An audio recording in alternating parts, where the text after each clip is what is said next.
रसोई बना गपशप का अड्डा। प्रेम मोहल्ला, जहां रहती थी मनोरमा। उनकी सुबह बहुत ही अनोखी होती थी, क्योंकि हर सुबह उनकी रसोई गपशप का अड्डा बन जाती थी। मोहल्ले में रहने वाली सुमन, माधुरी, रजनी और सुधा चारों अपनी अपनी रसोई का काम खत्म करके गपशप के लिए मनोरमा के घर आ जाती थी। सच तो ये था कि मनोरमा को लोगों की चुगली करने में बहुत मजा आता था, इसीलिए वो पड़ोसी औरतों को जानबूझकर बुलाती थी, ताकि मोहल्ले में क्या चल रहा है उसकी खबर मनोरमा को होती रहे। क्या कहा? सुमित्रा जी की बहू घर छोड़कर भाग गई? मुझे तो पहले ही पता था वो नहीं टिकने वाली उनके घर में। अरे उनके घर में घूंघट चलता है और बहू ठहरी मॉडर्न जमाने की। इतना लंबा घूंघट करके भला इस घर में कैसे रहती? कब तक रहती वो? सही कह रही हो मनोरमा। अरे हम सभी को ही सुमित्रा जी का चेहरा देखे हुए कई महीना गुजर गए। सुमित्रा जी खुद ही इतना लंबा घूंघट करके घर से बाहर निकलती हैं। हम तो खुद अजीब महसूस करते हैं उनसे बात करने में। बहू तो बहुत सुंदर थी। मैं छत पर कपड़े सुखाने गई थी तो छत पर व्यायाम करते हुए एक बार बहू का चेहरा देखा था। मुझे तो नमस्ते भी की थी उसने, फिर उसके बाद कभी दिखाई नहीं थी छत पर। मना कर दिया होगा सुमित्रा ने, वो भी कम तोड़ी है। अब नहीं वापस आने वाली मुझे लगता है। कौन जेल में वापस आना चाहेगा? सुमित्रा जी का घर तो जेल है, जेल। तुम लोग बातें करो, मैं कंचन के पापा का टिफिन दे दूं। बस खाना रेडी है, पैक करना है। कंचन दिखाई नहीं दे रही, कहीं गई है क्या? वो उसकी सहेली का जन्मदिन है तो उदयपुर जाकर मना रहे हैं, वहीं गई है। चलो अच्छी बात है, बच्चे घूम फिर आते हैं, सही रहता है। वैसे भी सारा दिन कॉलेज में पढ़ाई करते करते दिमाग भी तो खराब हो जाता है। वही तो, इसीलिए मैंने बोला कि तू घूमा। अब मुझे तो इतना टाइम मिलता नहीं है। कंचन के पापा और सुमित दोनों ही नौकरी वाले हैं। सुमित भी ऑफिस से रात को देर से आता है। शनि इतवार की छुट्टी मिलती है तो वो अपने छुटपुट काम निपटा लेता है। मनोरमा, अब तुम भी सुमित के लिए कोई अच्छी लड़की ढूंढ लो। बहू आ जाएगी तो तुम्हें भी रसोई से छुट्टी मिल जाएगी। अरे बहू तो मैं ढूंढ ही लूंगी, पर रसोई से छुट्टी ले ली तो हमारा गपशप का अड्डा कहाँ जाएगा? ये भी तो जरूरी है, वरना मोहल्ले की खबरें कहाँ से ढूंढेंगे? और फिर मनोरमा के साथ की सारी पड़ोसन जोर से हंसने लगी। ऐसा रोज ही होता था। सब एक साथ रसोई में इकट्ठा होती और गपशप करने लगती। इधर उधर की बुराई। सुबह 11 बजे से लेकर दोपहर के 2 बजे तक मनोरमा की रसोई गपशप का अड्डा रहती थी। एक सुबह जब मनोरमा की रसोई में गपशप चल रही थी, तभी मनोरमा की नजर अपनी रसोई की खिड़की के बाहर एक औरत पर जाती है और फिर शुरू होता है चुगली का टॉपिक। कहाँ देख रही हो मनोरमा? सुलेखा नाम है उसका, कल ही मोहल्ले में किराए पर घर लिया है। सुना है थोड़ी कैरेक्टरलेस है। क्या कहा? कुछ गलत काम करती है क्या? पता नहीं, पर इसके घर में हर समय आदमी आए रहते हैं। एक जाता है तो दूसरा आता है। वैसे ये अकेली रहती है। अच्छा बताओ तो, हमारे मोहल्ले में गंदगी फैलाने के लिए आ गई है। इस पर नजर रखनी होगी, कहीं ऐसा ना हो हमारे घर के बच्चों को बिगाड़ दे। बात करते करते मनोरमा कुकर में दाल चढ़ाने लगी। अरे नमक खत्म हो गया, तुम लोग बैठो, मैं साथ वाली दुकान से लेकर आती हूँ। अरे हम लोग ला देते हैं। नहीं, वैसे भी तो लाना ही है, मैं 2 मिनट में लेकर आती हूँ। मनोरमा पड़ोस की दुकान से नमक लेने के लिए चली जाती है। मनोरमा ने देखा कि सुलेखा सुमित से बात कर रही है। मनोरमा गुस्से में आ गई। सुमित, ओ सुमित, वहाँ क्या कर रहा है? आज तेरी छुट्टी है तो ये कि तू सड़क पर किसी से बात करके अपना समय बर्बाद करेगा? जा अंदर जाकर नहा धो ले। मम्मी ऐसी कोई बात नहीं है, ये बिजली वाले के लिए पूछ रही थी, मैंने नंबर दे दिया है। Thank you Sumit. नमस्ते आंटी। सुमित घर के अंदर चला गया और मनोरमा सुलेखा पर बरस पड़ी। नमस्ते। और तुम क्या समझती हो खुद को? हमारे मोहल्ले में आकर ऐसे रात चलते हमारे बच्चों से बात करोगी? तुम्हें पता भी है ये कौन है? आंटी जी, मैं बस बिजली मिस्त्री का नंबर पूछ रही थी और सुमित ने मेरी मदद की। इसमें गलत क्या है? गलत क्या है? तुम्हें शर्म नहीं आती? अकेले रहती हो और सड़क पर लड़कों से बातें करती फिरती हो। हम शरीफों का मोहल्ला है ये, यहाँ ऐसी हरकतें बर्दाश्त नहीं की जाएंगी। आंटी जी, आप मुझे जानती तक नहीं और आपको ऐसे लांछन लगाने का कोई हक नहीं। मैंने कोई गलत काम नहीं किया है। गलत काम? तुम्हारे घर में तो हर वक्त आदमी आते जाते रहते हैं। मोहल्ले में गंदगी फैलाने आई हो तुम। मैं तुम्हें बता रही हूँ, अपनी हद में रहो वरना अंजाम अच्छा नहीं होगा। मनोरमा नमक लेकर घर आती है। क्या हुआ मनोरमा, इतने गुस्से में क्यों? और नहीं तो क्या, वो नई किराएदार सुलेखा अभी सुमित से बात कर रही थी। मैंने अपनी आंखों से देखा है। क्या सुमित से? हाँ, कह रहा था कि बिजली वाले का नंबर पूछ रही थी, पर मुझे पता है सब ढोंग है, हमारे बच्चों को बिगाड़ने आई है ये। हे भगवान, ये तो सच में बहुत गलत है। मैंने तो पहले कहा था उस पर नजर रखनी चाहिए। अब तो मैं उस पर पूरी नजर रखूंगी। उसे पता चलेगा कि मनोरमा से पंगा लेना कितना भारी पड़ सकता है। हमारे मोहल्ले को गंदा नहीं करने दूंगी मैं। अगले कुछ दिनों तक मनोरमा और उसकी सहेलियां सुलेखा पर कड़ी नजर रखती हैं। हर सुबह रसोई में सुलेखा ही गपशप का मुख्य विषय होती थी। कंचन, ज्यादा देर बाहर खड़ी मत हो। मुझे नहीं पसंद सुलेखा का तुम्हारी तरफ देखना। अरे वो सही औरत नहीं है, बदनाम है पूरे मोहल्ले में। मम्मी क्यों किसी पर फालतू इल्जाम लगाते रहते हो? आपने तो सुनी सुनाई बातों पर विश्वास कर लिया। क्या पता सुलेखा दीदी नेचर की अच्छी हो। अब तो उनकी मम्मी भी उनके पास रहने आ गई है, मैंने कल ही देखा है। कंचन कॉलेज जाती है और फिर से शुरू हो जाता है मनोरमा की रसोई में गपशप का टॉपिक। मनोरमा, जब से सुलेखा मोहल्ले में आई है, हम सबका रसोई में गपशप का टॉपिक ही बदल गया है।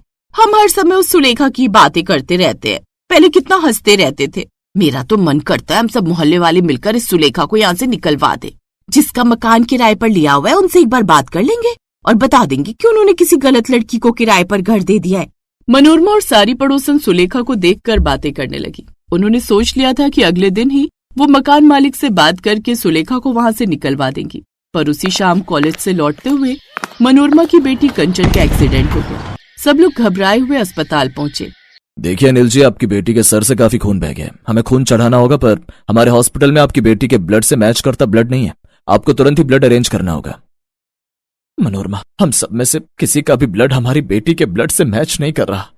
अब क्या होगा? हमारी बेटी को खून कौन देगा? सुनो, तुम अपने दोस्त और रिश्तेदारों में पता करो, मैं मोहल्ले में पता करती हूँ।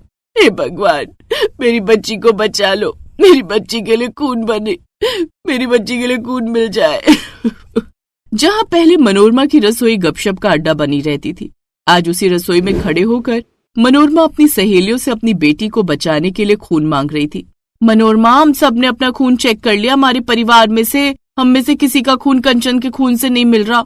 हम सब कोशिश कर रहे हैं, भगवान पर भरोसा रखो, कंचन बिल्कुल ठीक हो जाएगी। तभी सुलेखा आती है। आंटी जी, मेरा ब्लड ग्रुप भी वही है जो कंचन का है। मैं कंचन को खून दूंगी, आप मुझे अस्पताल ले चलिए। क्या तुम सच में खून दोगी? मैं तुम्हारा ये उपकार कभी नहीं भूलूंगी सुलेखा, मेरी बच्ची को बचा लो। चलो, मैं तुम्हें अस्पताल ले चलती हूँ, मेरा पति और बेटा भी वही है। मनोरमा सुलेखा को लेकर अस्पताल पहुंचती है। सुलेखा का खून कंचन के खून से मेल खा जाता है और कंचन की जान बच जाती है। मनोरमा पिछले दिनों जिस सुलेखा की पूरी तरह से बेइज्जती कर रही थी, आज उसी सुलेखा की वजह से कंचन की जान बची थी। मुझे माफ कर दो सुलेखा, मैंने तुम्हारा बहुत अपमान किया। मैं बहुत शर्मिंदा हूँ। आज तुम्हारी वजह से मेरी बेटी की जान बच गई। मैं ये उपकार कभी नहीं भूलूंगी। उस दिन के बाद मनोरमा और उसकी पड़ोसन सहेलियों ने सबकी बुराई करना छोड़ दिया। उन्हें समझ आ गया था कि बुराई करना सबसे बड़ा पाप है। जीवन में कब किसकी जरूरत पड़ जाए ये कोई नहीं जानता, इसलिए हमें कभी भी किसी की बुराई नहीं करनी चाहिए। सबके साथ मिलजुल कर रहना चाहिए। यही एक आदर्श चरित्र की पहचान है।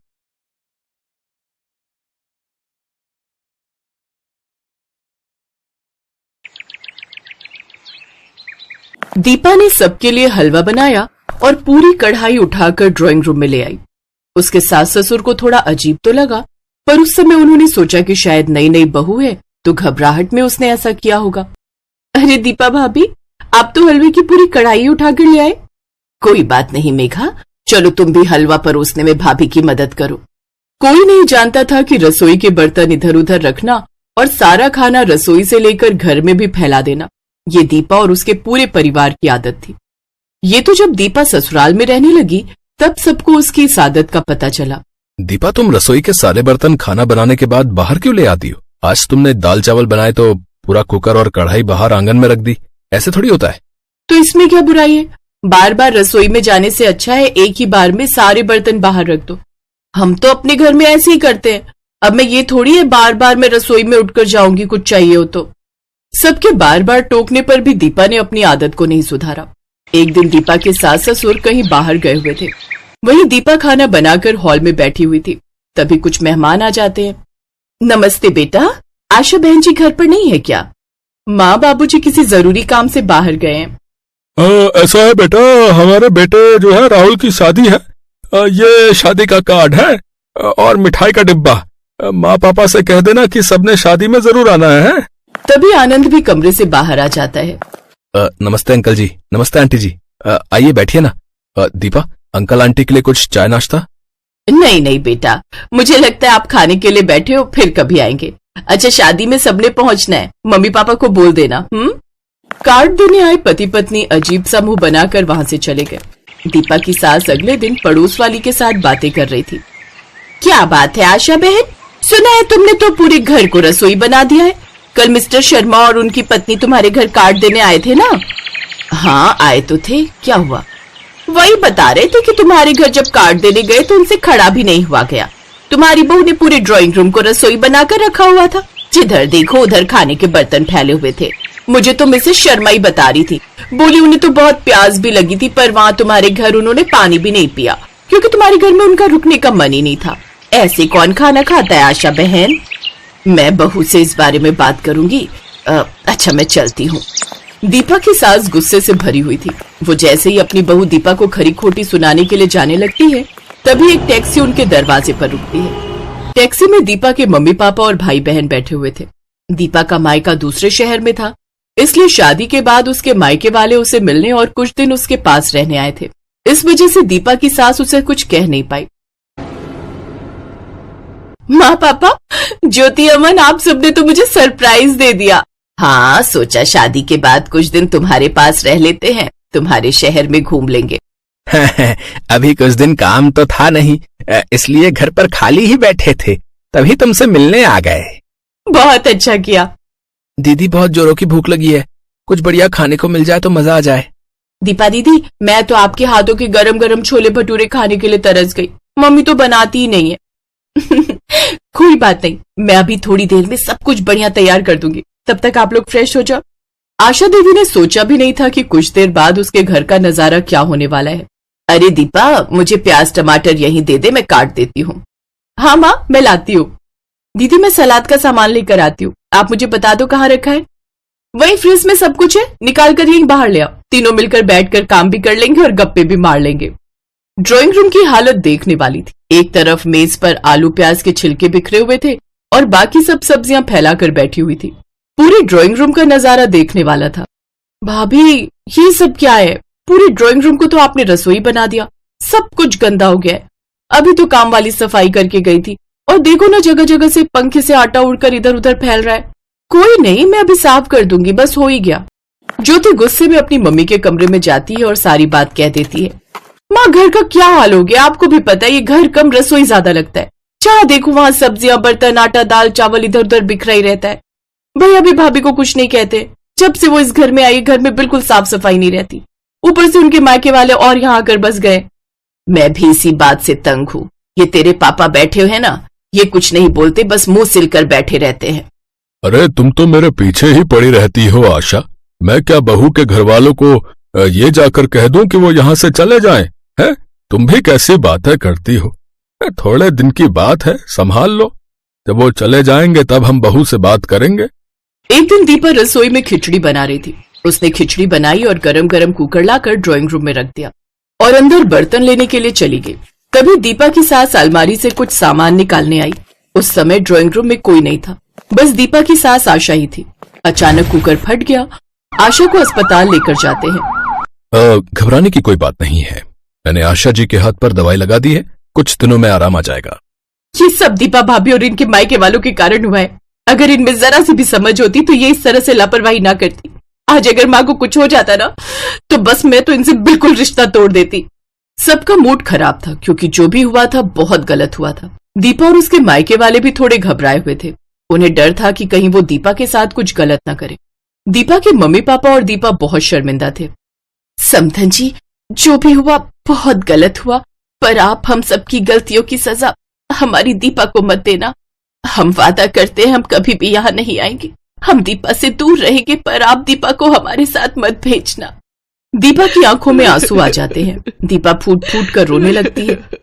दीपा बहू, मैंने तुम्हें कब कहा कि यहाँ से जाओ? मैंने तो कुछ भी नहीं कहा। गलती तो हर किसी से होती है।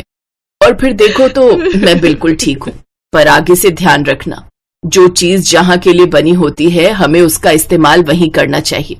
चलो अब चुप हो जाओ और आप सब भी इस तरह की बातें मत कीजिए। ये आपका ही घर है और जब भी चाहे आप यहाँ आ सकते हैं।